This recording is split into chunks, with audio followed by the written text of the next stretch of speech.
It's hard to avoid seeing that the world is going through a very difficult time. We want to do something to help, but what? Policies, negotiations, and wars have all fallen short, and it's hard to know where to turn. There is ancient wisdom that offers another way forward. This wisdom has been handed down over thousands of years and kept alive by great teachers. One of those teachers, Sakyong Mipham Rinpoche, holder of the Shambhala lineage, has written a new book explaining these principles and how to apply them. The Sakyong learned from his father, the Tibetan meditation master Chogyam Trungpa Rinpoche, who had as much reason as anyone to doubt human nature. So when he left Tibet and the Himalayan land where he experienced deep spiritual training and had to come into India, he was forced to witness this tremendous savagery.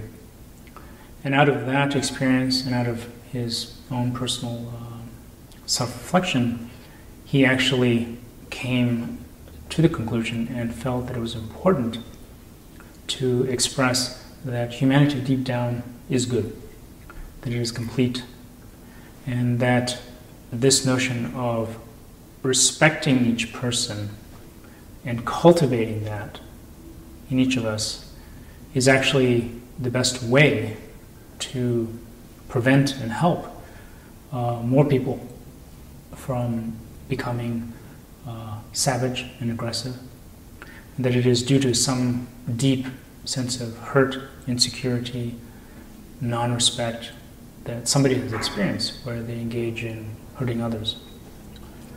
And by just vilifying certain people, we are, as a whole, not necessarily helping this human species, but rather by looking at some innate qualities that all of us possess and being fully aware of the fact that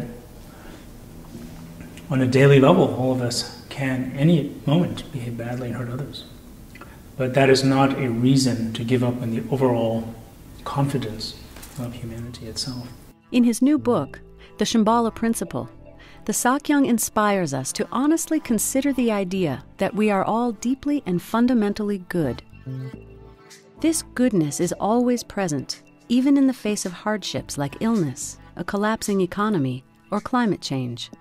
So how we can build a strength and how we can build fortitude and resilience and inspiration, constantly coming back to our own sense of worthiness, our own sense of how we regard and what we regard as important, and how we can begin to communicate that. And through our own confidence and through our own conviction, we begin to actually communicate that to others. And I feel like that is a way that shifts occur. And in this way, we every day are affecting culture. He encourages us to open up to our own longing for peace and the very real experience of goodness in our lives. Rather than focusing on our failures or the negativity of others, it is time to open our hearts to this simple and real goodness. Such an opening has the power to shift our direction. The one thing that we can do is really very much look at our own mind and heart and realize, oh, that is complete. Our mind is vast, our heart is very, very full and strong. And deep down, all of us have this ability, that we are vibrant, complete, good, and these themes are sort of permanent and they don't change depending on good days and bad days. Even though the ideas in the Shambhala Principle are simple, they are certainly not easy. The Sakyong points out, though, that we can be confident in our ability to help ourselves and the world to be peaceful and sane. This message of hope comes at a very important time in human history. Through simple shifts in the way we live and the way we view ourselves and others, we can change the course of history.